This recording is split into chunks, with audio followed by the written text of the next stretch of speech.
Yes, lovely people. Hope you're well. Welcome to the live main card reaction at UFC 298 is in the books. Ilia Topuria shocks.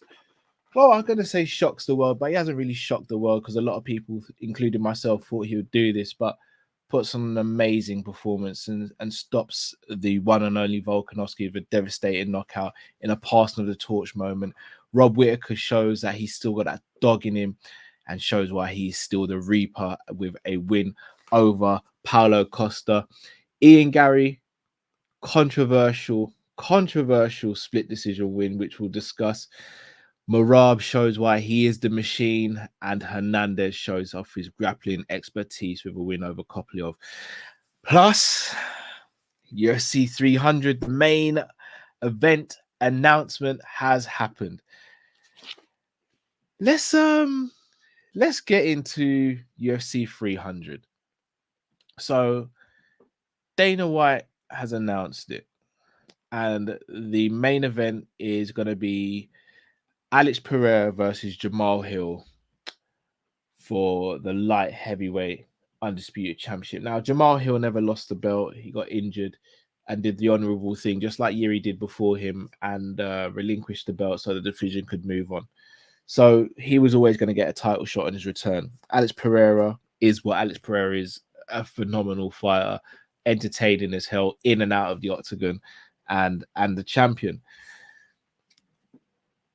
On face value, the fight is a banger. Two exciting fighters, two fighters who like to stand and trade, two fighters with extreme knockout power and great kickboxing. The fight is brilliant. The announcement timing and the whole spectacle of the UFC 300 is why I think the fan base is in a bit of a weird place at the moment.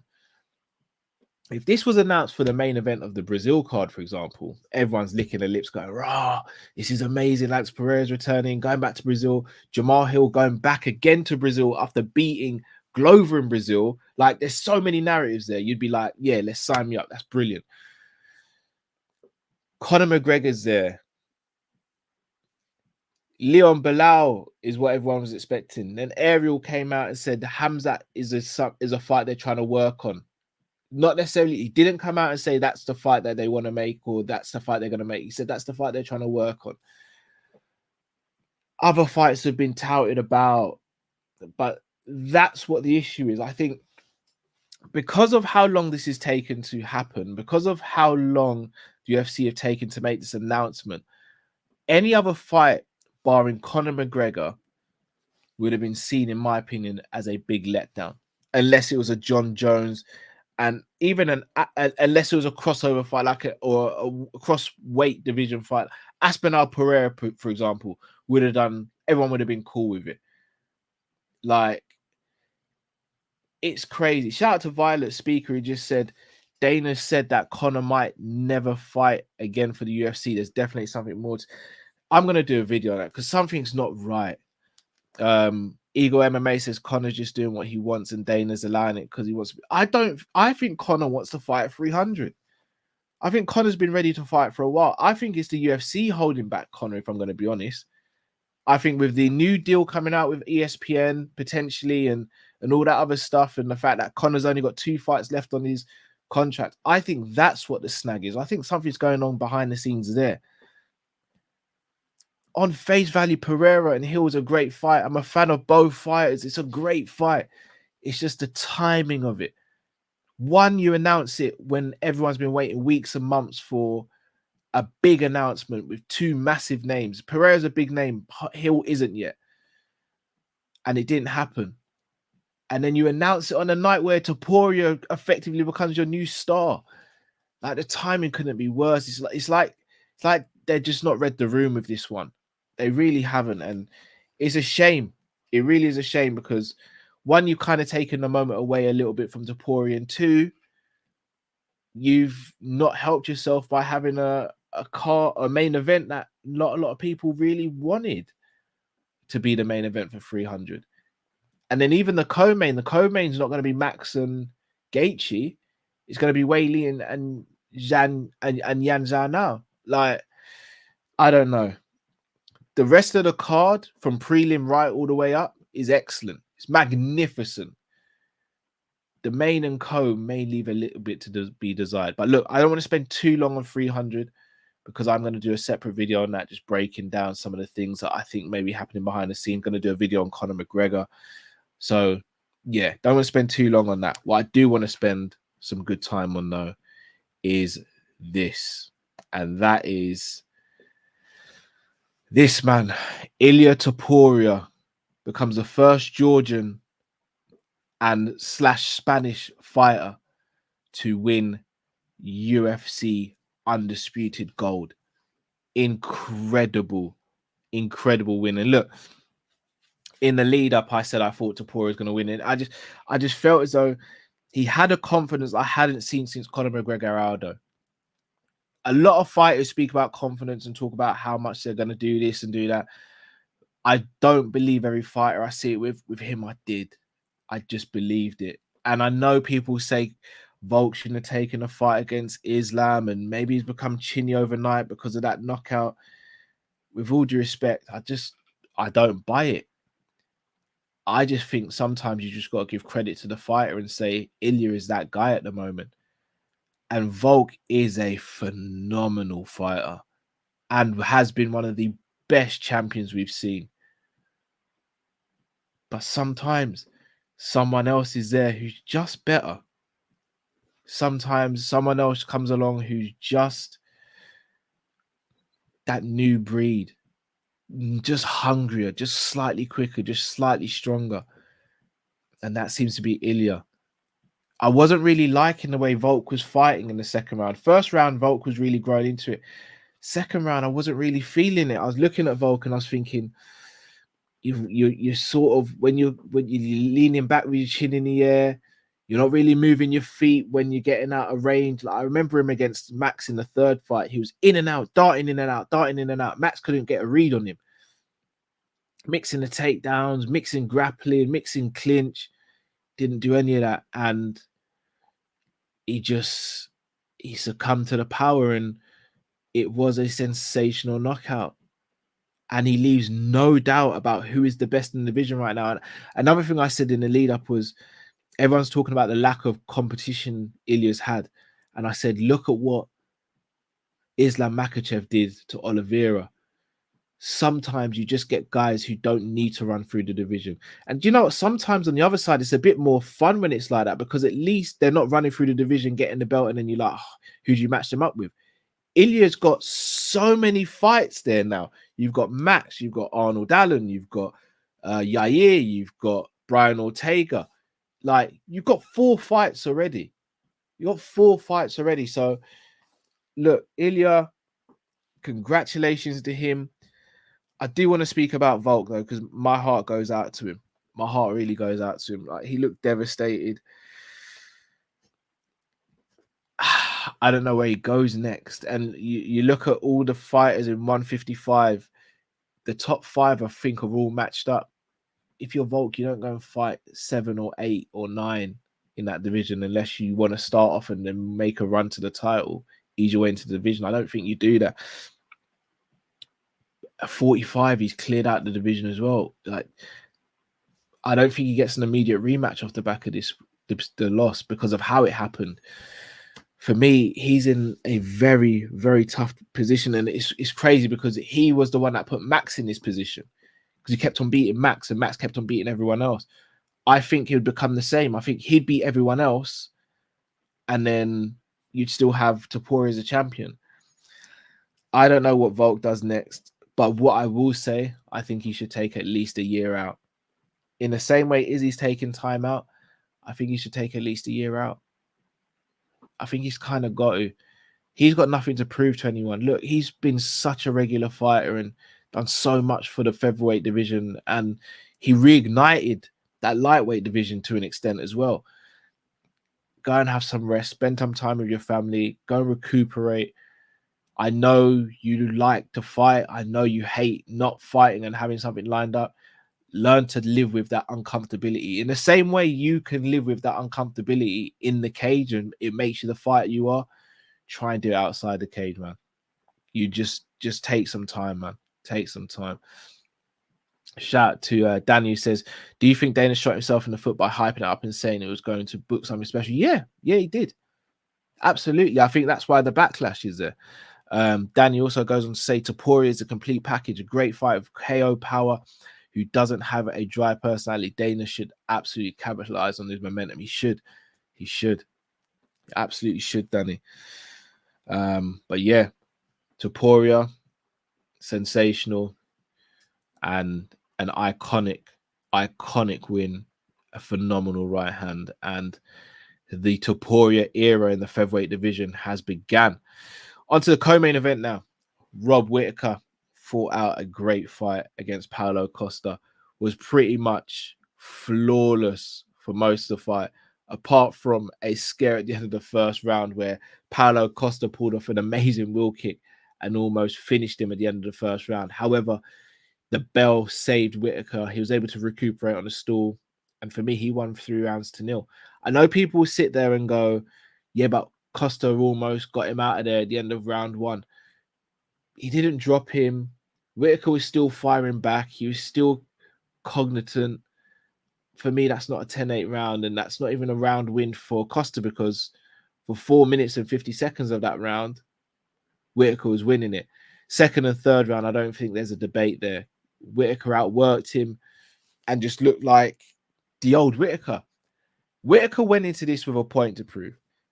And I think he was very intent on having a war and having a stand-up fight, in the sense of he needed to, in my opinion, he needed to prove to himself that he still had a chin, still could go into deep waters with a tough, durable fighter. And he proved all of that. We never doubted Whitaker, let's be honest. He might have doubted himself, though. And you can understand why. But the Whitaker we saw tonight wasn't the same Whitaker we saw against Dracus du Plessis. And I don't want to take credit away from Dracus, because he went out there, he did his job, which was to win the fight. It wasn't the same Whitaker, though. And I would love to see that fight rerun. And if Izzy's not coming back and Strickland doesn't get an immediate rematch, I think that is the fight you do make. I think Khamzat can wait. Khamzat's not been fighting regularly enough. Plus, he's not fighting anyone in the top of each division, whether it be welterweight or middleweight. I think Khamzat can wait.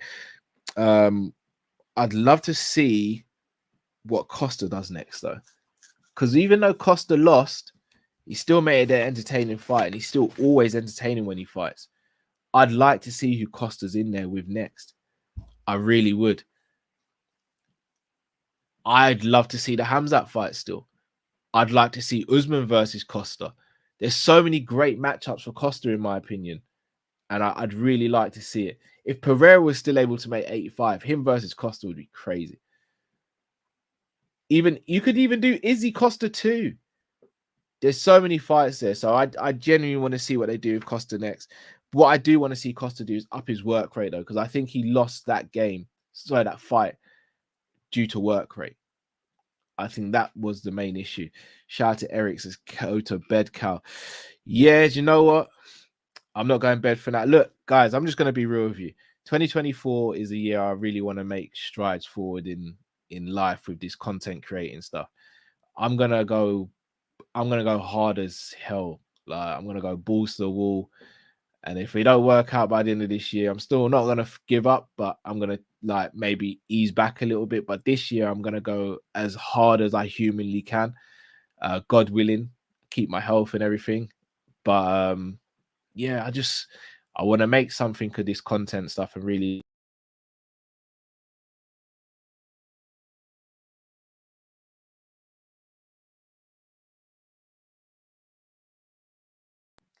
I'm gonna go really hard at it and hopefully come out on the other side with some good stuff going.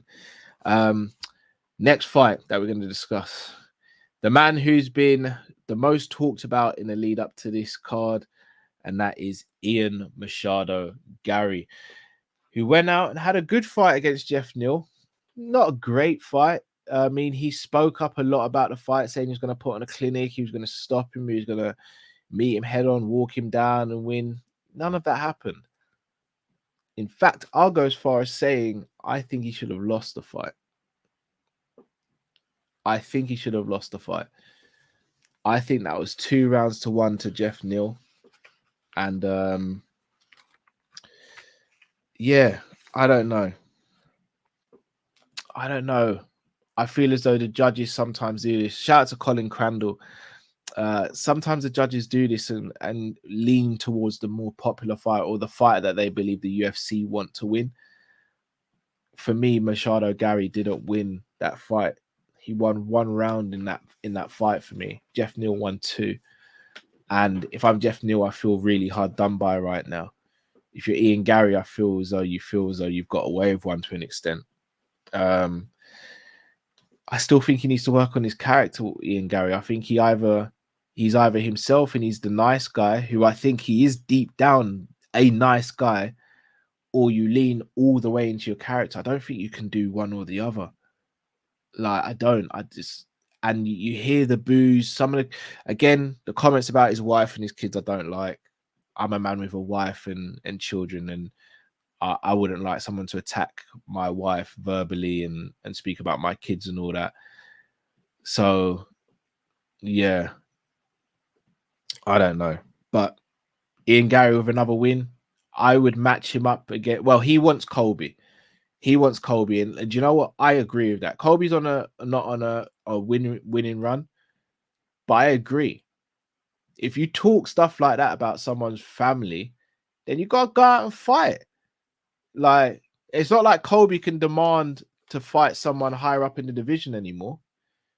He lost 3 title fights.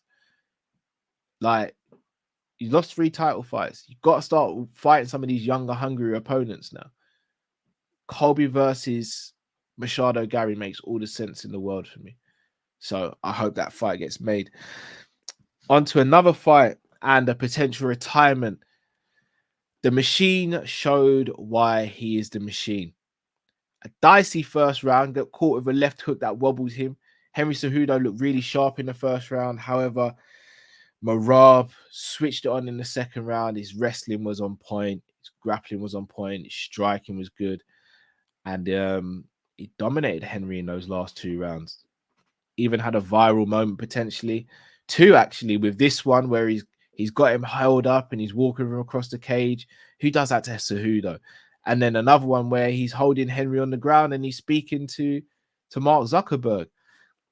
MERAB is fun. He's fun inside the cage. He's fun outside the cage. And he has to be next.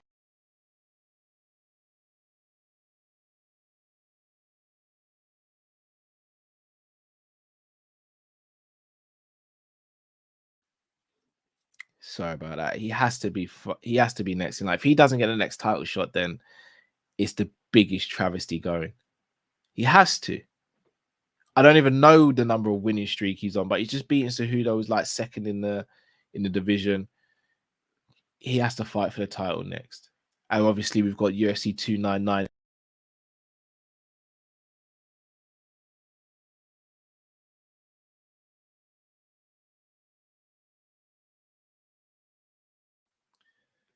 Sorry about this, guys. My laptop's starting to play up a little bit. You got Sean against Cheeto next month. So yeah, he has to be next. And then onto the fight that opened up the card, which was again a very good fight. Kopylov versus Hernandez. Hernandez showed why he's such a great grappler. He walked down Kopylov, really put a beating on him to an extent, and then took him to the ground. And when he got to the ground, you just saw the levels and got a great rear naked choke. Hernandez is fun, man. He's a fun addition to that middleweight division. He's really, really fun. Wouldn't mind seeing him up against someone like a Hermanson next, or someone like that, someone who's higher up in the rankings. But he's got a bright future. I'm a big fan of Hernandez. I like Kopylov as well, but Hernandez is really good. Really like Hernandez. It was a good card, guys. If I was going to give the card a rating, probably go 3.5 stars out of 5. I thought it was a really good card. Eagle MMA says, thoughts on Dana crapping on Cejudo trying to retire in the octagon? I've not heard. I'm going to watch the press conference after I do the filming and stuff and all that. But yeah, I mean, Dana and Cejudo, there's no love lost there, is there? So Doesn't surprise me. Football Gospel, big up yourself. Says Cal, big up.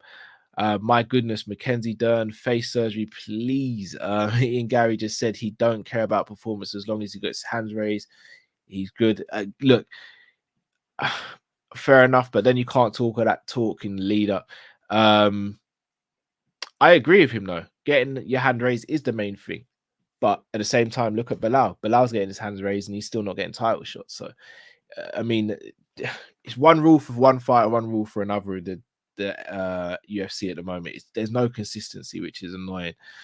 Football Gospel says, I'll rewatch all of this Sunday at work. Big up yourself, Football Gospel. Clark says, still up live, bro. I am indeed. Football Gospel says, Amanda Lamos Gremlins coming for Cal. Well, you know, shout out to Lamos and Dern. They got fight of the night. Shout out to Dern as always. You know how it goes. Danny says, great watch along, Cal. Get some well-deserved sleep, bro. I aim to get some sleep shortly, people. What I would like to ask you guys, though, is to let me know who you thought was the standout performance on UFC 298 on the main card. Please do smash that like button. Leave some comments after the video has gone out as well, please, guys. Really trying to boost this channel and get it going. So please do smash the like button, switch on notification bell. And thank you all for joining, whether you joined on a watch along and this, whether you did both. Much appreciated. Again, I've got a shout out to Luke and Jamie, who took time out of their night as well to help me on the watch along. Big up to those guys, absolute legends, as are you guys in the comments. People, not sure if I've got combat catch up on Tuesday. I've got a funeral to go to. I had a family loss recently, so not sure if we're doing a combat catch up on Tuesday. If I'm back from, I'm going up to up north, so if I'm back in good time, then I will. If not, then I'll have to postpone it a week and go from there. But there will be other videos coming out this week, so make sure you look out for those, guys. Switch on that notification bell. Big up to you all, people. Until we see you again, have a good one. UFC 298 in the books. Take it easy, people. Take care.